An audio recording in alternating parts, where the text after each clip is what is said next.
Hola, ¿qué tal a todos? Espero que se encuentren muy bien. El día de ayer subí en mi Instagram y en mi Facebook no sé cómo llamarlo, mapa conceptual, un esquema, tratando de delinear o explicar de manera rápida lo que es la doctrina bíblica de la política. ¿Ya? Mi propósito con esto es principalmente tratar de que la gente que dice ser cristiana, que dice creer en Dios, en Cristo y en la Biblia, a volver a la Biblia, a revisar sus convicciones y reconsiderar sus decisiones respecto de eh, lo último que ha pasado en política. ¿Ya? Eso en primer lugar, por lo tanto el enfoque principal de mi video va a ser hacia el cristiano, al que dice ser cristiano, el que cree que es cristiano independiente de la denominación o de la rama que sostenga.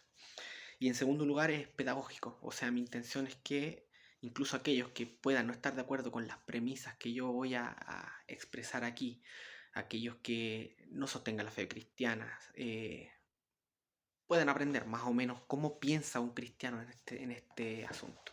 ¿Ya? En primer lugar, voy a pasar a definir lo que es la política. Si vamos a hablar de política, tenemos que definir lo que es la política. Busqué varias definiciones y rumiándolas un poco llegué a la siguiente. Voy a leérselas según lo que yo escribí. Ya. La política, es decir, lo político, la política como objeto de estudio, es el estudio o doctrina respecto de las relaciones de poder en las sociedades y su articulación implícita o explícita en deberes y derechos, así como también sus límites dentro de estas relaciones, sus causas y fuentes de autoridad, particularmente de las macroautoridades, articuladas legítima y legalmente. ¿Ya? Con relaciones de poder ya es una cosa demasiado amplia, pero por ejemplo cuando hablamos de las relaciones de poder con articulación implícita, aunque suena un poco contradictorio, pero articulación implícita me refiero a aquellas relaciones que no están definidas por ley, en términos de deberes y derechos. Por ejemplo, la relación entre padres e hijos. El padre es la autoridad y el hijo tiene que obedecer al padre, por ejemplo, o el empleado y el trabajador. Hay un sentido de la autoridad de ellos dos, de la relación que existe, que puede o no estar articulado en las leyes. ¿Ya? Así como también me refiero a macroautoridades. Con macroautoridades me refiero a los estados principalmente, a aquellas entidades que articulan las leyes que afectan a todos los individuos dentro de un territorio-nación. Eso. Y con las palabras, con la expresión articulada legítima y legalmente, me refiero a legítimo, es decir, que las personas acepten o aprueben su autoridad, y legalmente me refiero a la articulación de esa autoridad a la ley. Eso como en primer lugar. Pues bien, nosotros como cristianos creemos en un Dios que es el creador de todas las cosas, que es el sumo bien, y al ser el sumo bien, Él define para nosotros y para sí mismo lo que es bueno y lo que es malo. ¿Ya? Como lo legal y lo ilegal, la articulación política, las relaciones de poder están muy relacionadas con lo que es el deber ser, con lo que es lo justo y lo injusto, eh, necesariamente tenemos que ir a la ética, ¿ya? A lo que es bueno y lo que es malo. Para el cristiano, la fuente de toda ética es Dios, ¿ya? Por lo tanto, la autoridad máxima en términos de qué es justo y qué no es injusto y qué no es justo, qué es justo y qué es injusto, qué es bueno y qué es malo, qué es legal y qué no es legal, o qué debe ser legal y qué no debe ser legal, es Dios, principalmente. En la relación de Dios con la creación y los hombres en particular, tenemos el grupo que tiene la ley de Dios, la bendición de saber lo que Dios define como bien y mal de manera articulada en la ley, ¿ya? y tenemos el grupo que, sin tener esta revelación, de manera providencial, Dios la organiza en base a principios que están escritos en los corazones de todas las personas. Todo el mundo, aunque no tenga la ley explícita de Dios delante de sus ojos, tiene una noción de lo que es la ley en su alma o en su corazón, como diría la Biblia. Sabe instintivamente o tiene nociones de lo que es bueno y de lo que es malo, por decirlo de alguna manera. Y así las sociedades a las que no les ha llegado la revelación de Dios se han organizado. Y hablo de que Dios organiza providencialmente porque las autoridades que Dios pone, ya sea por ley o providencialmente, tienen que ver con su poder soberano sobre las gentes. ¿Ya?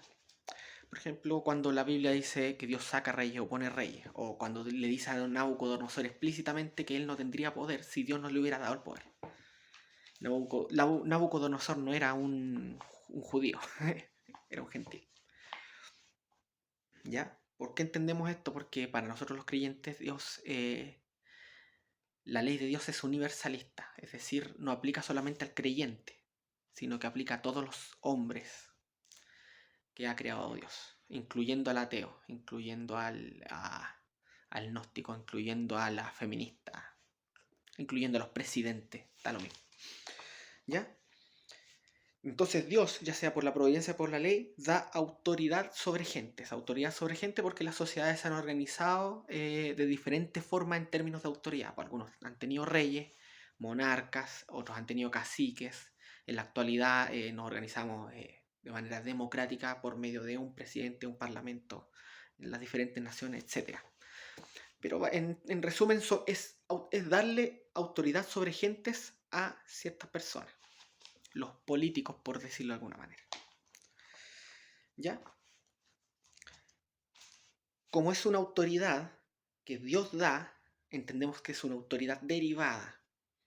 Y por lo tanto, si es una autoridad derivada, esta autoridad no es absoluta, no puede hacer lo que quiera, sino que tiene que responder a quien le dio autoridad, que en este caso sería Dios. Como nosotros tenemos en la Biblia la ley explícita de Dios, podemos saber por medio de la Biblia cuáles son los límites de esa autoridad que Dios ha concedido a los hombres. Cualquiera sea el padre sobre el hijo, sea el jefe sobre el empleado, sea el presidente de la junta de vecinos sobre su organización, etcétera, etcétera, etcétera. ¿Ya? En otras palabras, la ley de Dios regula el poder entregado a las autoridades. Ahora, ¿cómo se articula este poder? Entendemos que la ley de Dios nos enseña lo que es el pecado. ¿Ya? Pecado, la Biblia define pecado como toda transgresión o inconformidad con la ley de Dios. Sin embargo, en términos de jurisdicción, es decir, del ámbito de acción sobre el cual tiene poder la autoridad, no todo pecado cae bajo el rango de delito. Un pecado sobre el cual la autoridad estatal o política tenga jurisdicción, nosotros lo llamamos delito. ¿Ya? No todo pecado es delito. Hay cosas que, por ejemplo, la ley de Dios dice y nombra que son deberes, pero sin embargo en la misma ley de Dios no existe sanción civil, no existe mención explícita de la jurisdicción de las autoridades sobre tales deberes. El cumplimiento o incumplimiento de los mismos corresponde simplemente a la persona y el juicio sobre esos pecados recae exclusivamente sobre Dios, que no es menor, por decirlo de alguna forma. ¿Ya? De la ley de Dios no solamente deriva los derechos y los límites y la jurisdicción del Estado sobre los individuos, sino que también derivan los derechos del individuo. Es decir, el Estado no es el que concede derechos. El Estado debiese reconocer derechos, reconocerlos y garantizarlos, protegerlos, no concederlos. Tú no tienes derecho a la vida porque a un grupo de gente se le ocurrió que tú mereces vivir. Tú tienes derecho a la vida porque Dios dijo no matarás. Tú no tienes derecho a tus propiedades, a tus cosas, porque un grupo de gente dijo, ya vamos a dejar que tenga poder o dominio sobre ciertas cosas. No, tú tienes derecho a tu propiedad privada porque Dios dijo, no robarás. Y así con los mandamientos de Dios. ¿Ya? Por lo tanto, el Estado que está bajo Dios no puede traspasar estos derechos o estos mandamientos porque estaría pecando. El Estado, hablando de forma no abstracta, finalmente son personas a las cuales se les ha encargado articular y aplicar la ley. Y por lo tanto son sujetos de ser juzgados. ¿Ya?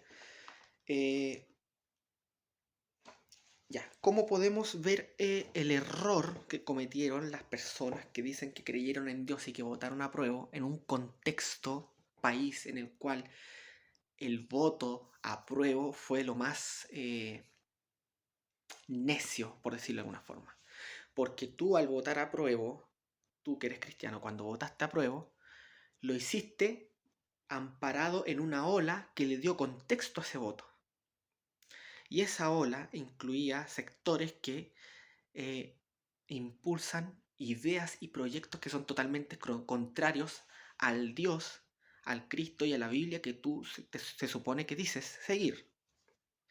¿Ya? Vamos por parte. Esta ola, por ejemplo, sabemos que los artículos aprobados en las comisiones y que van a ser aprobados en el Pleno hablan de expropiaciones varias, redistribución de la riqueza, etcétera, etcétera. Y esto es totalmente contrario al mandamiento no robarás. Ni el Estado, ni el Estado ni un grupo de gente tiene derecho a eso. Por ejemplo, se aprobó en la Comisión de Derechos Fundamentales el aborto.